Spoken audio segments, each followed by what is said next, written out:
Hey guys, welcome back to my YouTube channel. Today I am going to be answering some of your burning questions, some information that I've never really shared, never talked about. This is coming from a video that I put out about 5 weeks ago. I gave you guys a personal update then. I am in the process of packing this house, so you guys will see some changes. Not that many changes, but there's like nothing on my walls anymore. I do still have that really old intercom, and we're getting rid of furniture too. I have to remember which way to move because it's like a mirror image, and stands are gone. The mirror is going to be moved with us, and fingers crossed nothing will happen to the mirror. I'm very nervous about that. I'm not moving out of state. I'm still within upstate New York. I'm actually not physically moving that far, but it is a big change because I am building a home. It's almost complete. I should say I've built a home with my fiance, and between us, we have 4 children. My youngest, the baby, is obviously the one that we shared together, but we needed more space. And I think that I am a big believer that when you have new beginnings, you want to start fresh. I am a big believer that there are physical, material things that hold memories and energy. That is why I am somebody that likes to purge. I like to get rid of things. I'm more of a minimalist.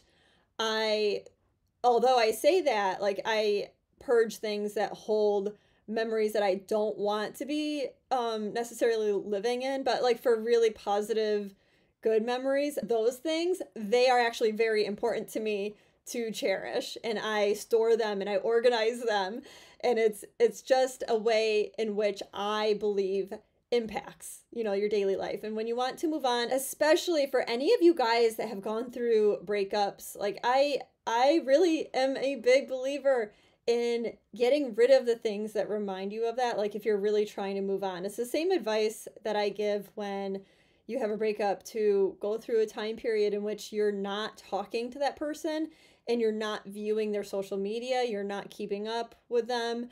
If you have mutual friends, you're telling your friends, your mutual friends, to please don't give you updates on your ex. Please, let's not talk about your ex and what they're up to, because it does impact your ability to heal and move on. So with that being said, a lot of you guys that have followed me for some time, you know that I got divorced back in 2019, kind of going into 2020.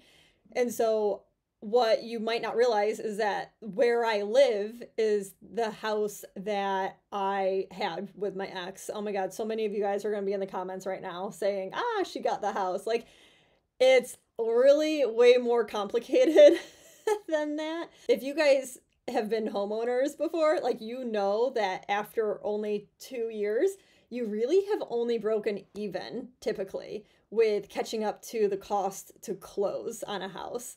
So there's not really like that much equity.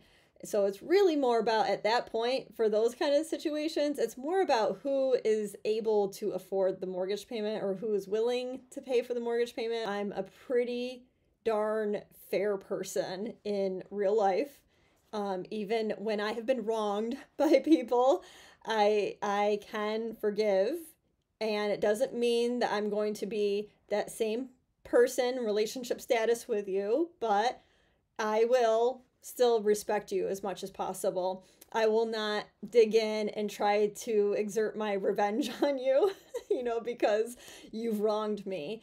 I don't think that's healthy. I do not want to spend energy ever on that. So for you guys listening, I think that it's also really important for me to exude that type of energy, that positive energy, and I hope I do. For you guys that have left comments on the video from 5 weeks ago, I want to go through some of those because I think I want to answer some of the more popular questions. I'm going to address one of the more negative comments, and usually I don't do this, guys. I usually do not address negative comments because I don't like putting energy into it, but I think it's worthwhile because I saw it when I was reviewing the comments for the purpose of this video.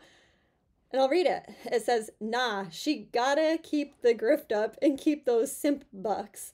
No one ever questions that she left her previous husband because she was the breadwinner and then got with another guy, had his kid, and getting married in such short time. I mean, come on, guys. LOL. So let's start from the beginning and we'll work our way through this statement.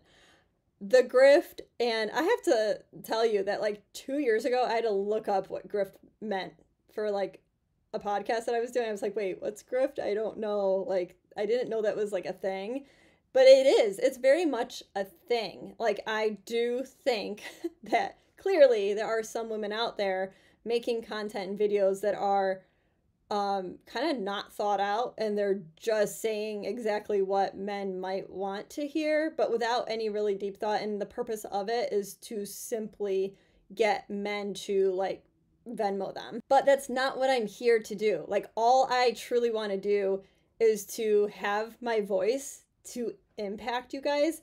And then I want to be able to sustain it. So, like, obviously, I'm going to say yes to just things that I do believe in that I think will actually help you guys. And then it's sort of symbiotic because I'm able to be here. You know, I'm not working my 9 to 5 and not being able to make content. So I hope you guys believe me. I don't know how else to say it. Like, I think that I can be believed in my actions, and I think that most of you do. Let's move on to the next part of this. No one ever questions that she left her previous husband because she was the breadwinner, because I was the breadwinner. So I think that maybe this person has followed some of the things that I've said in the past, because I did say that at the end of our relationship that I was the breadwinner. That was not always the case, and that's not why I left. And hopefully, if you've caught that, like, you probably actually know more of the story, and that's that he stepped out on the marriage. So I think that had way more to do with the end of our relationship rather than the fact that he wasn't making more than me. Moving on to the last end of this part. Okay, so he said, and then got with another guy, had his kid, and getting married in such a short time. So tell me if I'm wrong, but I don't think that 4 years is that short of a time. I think that 4 years, we were together for 3 at the time of us having our baby together. So I don't think that that's an inappropriate timeline. I do think that there are times that are too short of a time period. I think that overlapping relationships is also a big no-no. But anyways, that's the facts. And that is maybe the only negative comment that I might reply to. We'll see. Hopefully I don't get an influx of them now. Okay, guys, so as always, leave in the comments what you think. Hopefully I didn't ramble too much today, but if you're interested in more, let me know. If you're totally not, let me know that too, and we'll get back to the regular stuff next week. No, we'll see how next week goes, because I'm actually going to be going through the move next week. We might miss next week's video. We'll just see. We'll play it by ear. And please just wish me luck, guys, because I'm probably going to need it. All right, till next time. Have a good week.